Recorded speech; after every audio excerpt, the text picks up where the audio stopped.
नमस्कार प्रिय विद्यार्थियों, आज के वीडियो के माध्यम से हम लोग चर्चा करेंगे इकोनॉमिक ज्योग्राफी के क्लास 2 के बारे में। इससे पहले यूनिट 1 की क्लास 1 हो चुकी थी, जिसमें हम लोगों ने आर्थिक भूगोल के अर्थ, परिभाषा, प्रकृति, विषय क्षेत्र पर चर्चा कर लिया था। आज के वीडियो के माध्यम से हम लोग चर्चा करेंगे आर्थिक भूगोल के अध्ययन के जो विभिन्न अप्रोचेस हैं, उपागम है, उसके बारे में, और आर्थिक भूगोल का क्या महत्व है, उस महत्व के बारे में भी हम चर्चा करने का प्रयास करेंगे। Importance of economic geography and study, मतलब approaches to study of economic geography. ठीक है, तो क्लास 2 में हम ये 2 पॉइंट समझेंगे। फिर इसके बाद में क्लास 3 आएगी, इसमें हम डी व्हिटलेसी का जो कृषि अवस्थिति का जो मॉडल है, जो उन्होंने 13-14 प्रदेश बताए हैं, उसके बारे में हम चर्चा करेंगे। ठीक है, क्लियर। यानी कि हम चर्चा किसके बारे में करेंगे भाई, क्लास 3 में डी व्हिटलेसी के विश्व के जो कृषि प्रदेश है उसके बारे में चर्चा करेंगे। तो आइए हम जानने का प्रयास करते हैं। ठीक है, क्या चर्चा करेंगे हम लोग आज के वीडियो के माध्यम से।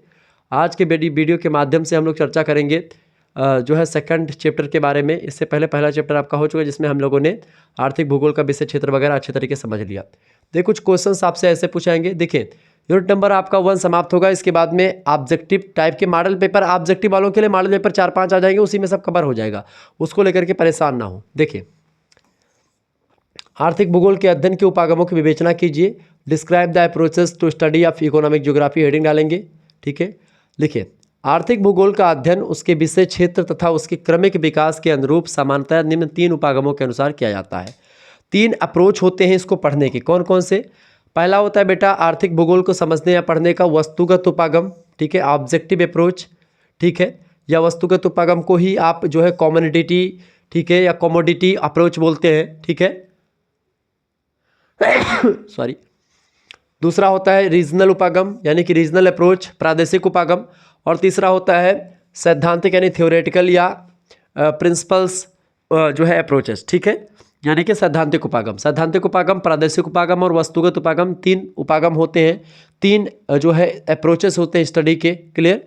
पहला आपका हेडिंग डालेंगे वस्तुगत उपागम। लिखेंगे, वस्तुगत उपागम में किसी वस्तु, किसी घटना एवं पदार्थों के विश्व वितरण संबंधी समान विशेषताओं का अध्ययन किया जाता है कि विश्व में, संसार में कोई वस्तु कहाँ पर कितनी कैसे पाई जा रही है, कहाँ पर कौन सी घटना हुई है, और या पदार्थ का फैलाव कहाँ कहाँ पर कौन कौन से पदार्थ के फैलाव हैं, इसके बारे में हम अध्ययन करते हैं। जब किसी वस्तु, यानी कि जैसे गेहूँ, चाय, चावल, कपास, पेट्रोलियम, लकड़ी, कोयला, लोहा, ये विश्व के वितरण के प्रतिफल यानी पैटर्न का अलग अलग अध्ययन करते हैं।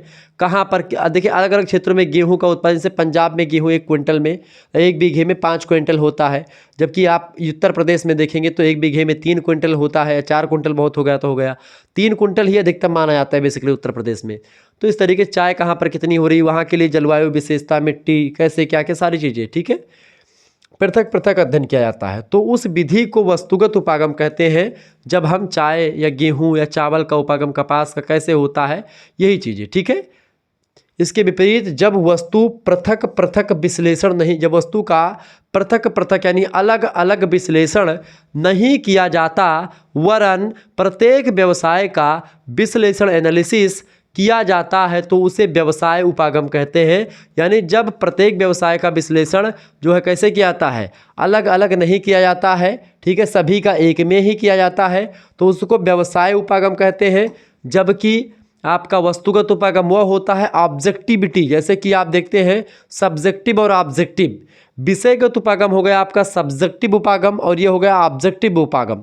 जैसे सब्जेक्टिव क्वेश्चंस में क्या होता है, उत्तर या तो आपका ऑब्जेक्टिव में उत्तर या तो आपका सही होता है या फिर उत्तर आपका गलत होता है। लेकिन जब आप बात करते हैं सब्जेक्टिव की लिखित प्रश्नों की, तो उत्तर थोड़ा सही होता है, और सही होता है, बहुत सही होता है, अच्छा होता है, बहुत अच्छा होता है, इस तरीके से उत्तर होता है। ना तो कोई लिखित उत्तर सही होता है और ना ही कोई लिखित उत्तर गलत होता है। ठीक है, सही और सही, बहुत सही, इस तरीके से उत्तर होता है। क्लियर, या गलत या सही नहीं होता है। क्लियर, ये बात आप ध्यान रखेंगे। दोनों ही उपागम एक दूसरे के प्रतिस्पर्धी ना होकर के पूरक है, यानी कि चाहे आप व्यवसाय उपागम की बात करेंगे, चाहे आप वस्तुगत उपागम की बात करेंगे, दोनों एक दूसरे से संबंधित हैं और पूरक हैं, एक दूसरे के कॉम्प्लीमेंट हैं। क्योंकि किसी भी एक उपागम के द्वारा आर्थिक भूगोल का समयक और संतुलित अध्ययन संभव नहीं है। अतएव आर्थिक भूगोल के अध्ययन में दोनों ही उपागमों का साथ साथ उपयोग किया जाता है, चाहे वस्तुगत उपागम की बात करें और चाहे आप व्यवसाय उपागम की बात करें। वस्तुगत उपागम में आर्थिक भूगोल का अध्ययन निम्न 3 चरणों में किया जाता है। पहली बात तो ये, आर्थिक भूगोल के विभिन्न तत्व, वस्तु तथा आर्थिक क्रियाओं की भौगोलिक स्थिति क्या है और उनका वितरण, यानी कहाँ कहाँ पर क्या क्या चीज़ें फैली हुई हैं और कितनी कितनी फैली हुई हैं, इसका अध्ययन किया जाता है। इसके अलावा इन तत्वों, यानी जो तत्व फैले हुए हैं, जो वस्तु या क्रियाएं हैं, उनकी विशेषताएं क्या हैं, उनके विविध पक्ष क्या हैं, अलग अलग पक्ष क्या हैं उसके, उनसे संबंधित तमाम प्रकार की जो प्रोसेस हैं, प्रक्रियाएं हैं, वो क्या हैं। और तीसरी बात जो हम वस्तुगत उपागम में समझते हैं, वो होता है कि जो तत्व हैं, जो हमारे तत्व, जैसे कोई भी तत्व, कोई भी वस्तु, कोई भी क्रिया है, तत्व, वस्तुओं और क्रियाओं का अन्य प्राकृतिक और मानवीय तथ्यों से संबंध अथवा इनके अंतर संबंधों का विश्लेषण करना, यानी कि इनका और लोगों से या अन्य चीज़ों से क्या संबंध रहा है, उससे इसका विश्लेषण किया जाता है। कार्यात्मक संबंध इनका कैसे, यानी फंक्शनल रिलेशनशिप, मतलब किसी चीज़ से इन वस्तुओं का, इन तत्वों का या इन क्रियाओं का संबंध और किस चीज़ से है और है तो कैसे है, वह उसका कार्यात्मक संबंध देखते हैं, फंक्शनल रिलेशनशिप, उसका क्षेत्रीय संबंध, रीजनल रिलेशनशिप देखते हैं उसका। तो इन सभी का संबंध देखने के बाद में इन सब के विश्लेषण में सांख्यिकीय विधियों का कि स्टैटिस्टिकल मेथड का प्रयोग करते हैं, सहारा लेते हैं। और इस तरीके से आप देखते हैं कि वस्तुगत उपागम जो होता है उसके तहत हम लोग आर्थिक भूगोल के जो तमाम वस्तुएं हैं, तमाम क्रियाएं हैं, कहाँ कहाँ पर कैसी होती हैं, उन सभी का अध्ययन करते हैं। दूसरा होता है प्रादेशिक उपागम, यानी कि रीजनल अप्रोचेस। रीजनल अप्रोचेस की अगर बात की जाए तो इसके अंतर्गत क्षेत्र विशेष को या संपूर्ण विश्व को समानता या विषमता, चाहे वह वस्तु हो, वस्तु उत्पाद, खनिज, निर्माण वस्तुओं से संबंधित हो या वनस्पति हो, कोई जनसंख्या हो, व्यापार हो, आय, भोजन, प्रतिरूप हो, आर्थिक क्रियाएं हो, किसी से भी हो, संपूर्ण विश्व को समानता, संपूर्ण विश्व में कहाँ कहाँ समानता पाई जाती है, कहाँ कहाँ पर कैसी कैसी विषमता पाई जाती है, उसका अध्ययन प्रादेशिक उपागम के अंतर्गत देखा जाता है। इसके आधार पर कई छोटे छोटे प्रदेशों में विभाजित कर लिया जाता है इसको, पूरे संसार को। जैसे डी विटलसी ने बांटा है, कई प्रदेशों को उनकी विषमता या समानता के हिसाब से अलग अलग प्रदेशों में बांट दिया, फिर उसके बाद में उसका अध्ययन किया जाता है इसमें प्रादेशिक उपागम में। फिर प्रत्येक प्रदेश के साधनों पर भौगोलिक वातावरण के प्रभाव, यानी इफेक्ट का, और उनके रिलेशनशिप का, अंतर संबंधों की विवेचना अच्छे तरीके से करते हैं। प्रादेशिक अध्ययन के लिए बहुधा राजनीतिक इकाइयों का ही चुनाव किया जाता है, राजनीतिक इकाइयाँ ही प्रादेशिक अध्ययन करने में सफल होती हैं। इसके अंतर्गत प्रदेश की सीमाओं, विस्तार, राजनीतिक दशाओं, जलवायु, भौतिक परिस्थितियाँ, मानवीय क्रियाओं, परिवहन के मार्गों, औद्योगिक इकाइयों, नगरों तथा आर्थिक भूगोल के अन्य तत्वों का अध्ययन भी इसके अंतर्गत किया जाता है। तो ये होता है आपका प्रादेशिक उपागम, जिसके अंतर्गत हम जो है उसकी राजनीतिक दशा क्या क्या है किसी भी क्षेत्र की, वो उसकी सीमा कहाँ तक फैली हुई है, उसकी सीमाओं का विस्तार, जलवायु वहाँ की कैसी है, वहाँ की भौतिक स्थिति कैसी है, ठीक है, मानव के वहाँ पर कैसी कैसी क्रियाएं करते हैं, वहाँ पे रोड या परिवहन का रेलवे लाइन कैसी है, ठीक है, एयरबेस क्या है, औद्योगिक है या उसकी जो इंडस्ट्री वगैरह, उसकी जो तमाम प्रकार की यूनिट्स हैं वो कैसी हैं, नगर है कि गांव है, इन सभी का अध्ययन हम इसके अंतर्गत करते हैं रीजनल उपागम में, ठीक है। और तीसरा होता है आपका बेटा सैद्धांतिक उपागम। सैद्धांतिक उपागम की अगर बात की जाए, यानी कि जिसको आप थ्योरेटिकल अप्रोचेस बोलते हैं, इसके अंतर्गत किसी भी वस्तु या आर्थिक क्रियाओं और प्रादेशिक विषमताओं तथा उनके वितरण प्रतिरूपों का अध्ययन पूर्व निर्धारित सिद्धांतों के आधार पर किया जाता है। पहले से कोई सिद्धांत, कोई एक नियम होता है, सिद्धांत होता है, पहले से सिद्ध कर दिया गया होता है। सिद्धांत मतलब कि ऐसा नियम जो सिद्ध हो चुका है, ठीक है, उसके आधार पर जब हम किसी आर्थिक क्रियाओं का अध्ययन करते हैं या किसी प्रादेशिक विभिन्नता का, विषमता का अध्ययन करते हैं, या किसी स्थान पर कौन से वस्तु कितना पाई जा रही है उसका अध्ययन करते हैं, किसके आधार पर, किसी पहले दिए गए नियमों के आधार पर या पहले दिए गए सिद्धांत के अकॉर्डिंग जब हम इसका अध्ययन करते हैं तो सैद्धांतिक उपागम के अंतर्गत करते हैं, ठीक है। तो ये 3 उपागम हो गए आर्थिक भूगोल को समझने या पढ़ने के, ये बात आप ध्यान रखेंगे। कौन कौन से? सैद्धांतिक उपागम, ठीक है, और इसके अलावा आपका वस्तुगत उपागम, और एक हो गया आपका प्रादेशिक उपागम, ठीक है। तो वस्तुगत उपागम, प्रादेशिक उपागम और आपका सैद्धांतिक उपागम, ये 3 उपागम के माध्यम से हम आर्थिक भूगोल को पढ़ते हैं। याद रखिएगा, परीक्षा में प्रश्न खूब पूछा जाता है। आगे देखेंगे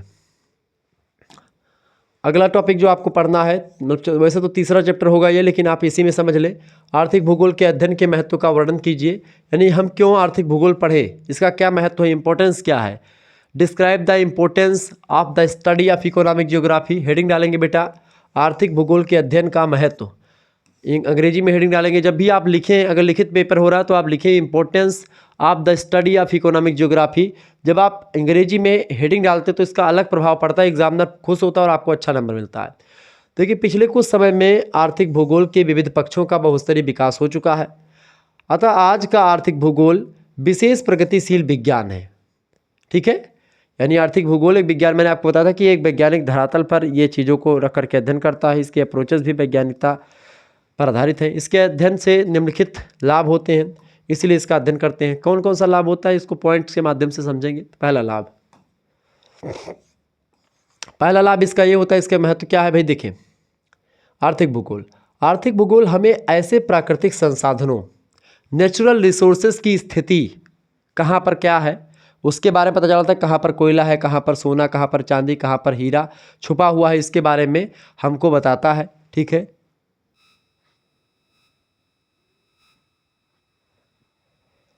इसके साथ ही साथ, ठीक है, इसके साथ ही साथ उसकी प्राप्ति कैसे की जा सकती है उन संसाधनों की। ठीक है, वो कहाँ कहाँ पर कितना फैली हुई है, इनसे परिचित कराता है हमको आर्थिक भूगोल, जिनके द्वारा वर्तमान में किसी देश की आर्थिक उन्नति हो सकती है, किसी देश का इकोनॉमिक बढ़ सकती है। अगर उनके प्राकृतिक संसाधनों का पता चल जाए कि कहाँ कहाँ पर क्या क्या चीज़ छुपी हुई हैं तो इससे हमको बड़ा फ़ायदा होगा। आज के इस युग में जबकि सभी उन्नत व अन्य राष्ट्र प्रगति की दौड़ में आगे बढ़ रहे हैं, यह जानना कि उस देश की उन्नति के लिए कृषि उत्पादों और खनिज और ऊर्जा पदार्थों की निरंतर व उचित मात्रा में प्राप्ति के क्षेत्र कौन कौन से हैं, यानी वह देश कहाँ से आगे बढ़े हैं, तो उसको जानना भी इसी के अंतर्गत आता है। आर्थिक भूगोल ही बताता है कि कौन सा देश आगे क्यों बढ़ रहा है, उसका मेन रिसोर्स क्या है। बहुत ही आवश्यक है इसको जानना। ऐसे सभी आधारभूत संसाधनों के उत्पत्ति क्षेत्रों की जानकारी आर्थिक भूगोल के अध्ययन से ही हमको हो जाती है, इसीलिए हम आर्थिक भूगोल पढ़ते हैं, जानते हैं, समझते हैं। पहला बात। दूसरी बात यह है भाई कि किसी देश में पाई जाने वाली प्राकृतिक संपत्ति यानी वन्य पदार्थ और वन्य प्राणी, कृषि पदार्थ, पालतू जैव जगत, खनिज, ऊर्जा पदार्थ, इनका किस परिधि मतलब किस विधि के द्वारा कहाँ पर और किस कार्य के लिए उपयोग किया जा सकता है, यानी किसी प्राकृतिक संसाधन का जो है किस विधि के द्वारा अध्ययन किया जाता है इसका पता चलता है। कहाँ पर और किस कार्य के लिए उसका उपयोग हमको करना है किसी भी प्राकृतिक संसाधन का, इसको जानना भी बहुत ज़रूरी है। जब आप यही नहीं जानेंगे कि किस कोयला का उपयोग हमको कैसे करना, तो कोयला आपके लिए माटी के समान हो जाएगा। लेकिन जब आपको पता है कि कोयला हम भट्टी में जला करके उससे जो है ऊर्जा प्राप्त कर सकते हैं, उससे ट्रेन चलती, तब तो हम कोयला, यानी जब आवश्यकता पड़ेगी कोयला की या कोयला की यूजेस हमको पता चलेंगे कि कोयला का उपयोग क्या है, तभी तो हम कोयला हमारे लिए अच्छा माना जाएगा। और नहीं तो कोयला का उपयोग ही नहीं तो फिर कोई मतलब ही नहीं उसका। जैसे एक खराब फ़ोन, उसकी उपयोगिता ख़त्म हो जाती तो उसको लोग फेंक देते हैं, ऐसे ही मनुष्य भी होता है। तो जब आपकी उपयोगिता ख़त्म हो जाएगी तो आपको लोग छोड़ के चले जाएंगे, आपको लोग भूल जाएंगे। तो ये बात भी हमेशा ध्यान रखेंगे, आपका यूज़ जब तक होगा तब तक लोग आपको करेंगे। जैसे कि एक टायर होता है, जब वो फट जाता है तो उपयोगी नहीं होता, लोग उसको उतार के फेंक देते हैं। कपड़ा जब गंदा हो जाता है, पुराना हो जाता है, फट जाता है तो उसको लोग फेंक देते हैं, पोछा लगाने के लिए रख देते हैं। क्योंकि जो अनयूज़फुल वस्तुएं होती हैं उनको लोग पसंद करना, मतलब कि उसको यूज करना लोग पसंद नहीं करेंगे। तो ऐसे ही सेम होता है चीज़ों में। तो कोई वस्तु उपयोग, किसका उपयोग कैसे करना, ये जानना आर्थिक भूगोल बताता है। उदाहरण के लिए किसी भी देश में वन संपत्ति उन्हीं क्षेत्रों में पाई जाती है जहाँ वर्ष के अधिकांश भागों में पर्याप्त गर्मी और वर्षा होती है, जैसे कि विषुवत-रेखीय प्रदेश। यानी जो विषुवत-रेखीय प्रदेश मतलब कि ये वाला 0 डिग्री अक्षांश से ऊपर 23.5 या 30 डिग्री आप मान कर चलो, ये वाला एरिया में पानी खूब बरसता है। क्योंकि सूर्य हमेशा लंबवत रहते हैं, वाष्पीकरण होता है, संघनन होता है, पानी बरस जाता है। ठीक है, तो ये एरिया में खूब ज़्यादा बड़े बड़े जंगल, अमेजन वगैरह के जंगल हैं, वहाँ पर पानी भी खूब बरसता है। ठीक है, तो वहाँ पर क्या होता है, वर्षा भी होती है। अतः वहाँ के वनों से प्राप्त कच्चे माल और इमारती लकड़ी के उपयोग से अनेक प्रकार से विकास हो सकता है। मछलियाँ देश के भीतर जो है जलाशयों व नदियों में अथवा कटे फटे छिछले समुद्री किनारों पर अधिक पकड़ी जा सकती हैं, यहाँ पर जहाँ पर पानी खूब बरसेगा वहाँ पर। इसी प्रकार कृषि कार्य के लिए समतल व उपयुक्त जलवायु वाले मैदान ही, जैसे कि Canada, Australia, Argentina, Sindhu Ganga का मैदान, यांगसी कियांग नदी जो है या हुआंगहो नदी जो है चाइना की, इसका प्रदेश, तो ये सब जो है कृषि कार्य के लिए बहुत उपयोगी हैं। इस वजह से इसको कब हम जानते हैं कि ये कृषि कार्य के लिए उपयोगी है, ये खनिज के लिए उपयोगी है कोई वस्तु या जगह, ठीक है, कब जानते हैं? जब हम आर्थिक भूगोल पढ़ते हैं। तो इसलिए इसका इम्पोर्टेंस है। जल विद्युत शक्ति उन्हीं क्षेत्रों में आप देखते हैं विकसित की जा सकती हैं जहाँ का धरातल ऊंचा नीचा हो, यानी जहाँ पर ऊंचा नीचा हो वहीं पर आप जो है जल से, चूँकि जहाँ पर ऊंचा कोई इलाका है वहाँ से पानी गिरेगा तो उस पानी में क्या होगी? गतिज ऊर्जा होगी। उसी पानी की गतिज ऊर्जा को विद्युत ऊर्जा में कन्वर्ट करने की मशीनें लगा दी जाती हैं और उस तरीके से हम उसको गतिज ऊर्जा को यानी काइनेटिक एनर्जी को हम विद्युत ऊर्जा में कन्वर्ट कर देते हैं। और यही कारण है कि ऊंचे नीचे धरातल पर ही बिजली पर्याप्त मात्रा में आप बना पाते हैं। ऐसे स्थल घनी आबादी के क्षेत्रों के निकट हों, इन सब बातों का ज्ञान हमको आर्थिक भूगोल के माध्यम से ही पता चलता है। तो इस वजह से ये हमारे लिए इम्पोर्टेंस है।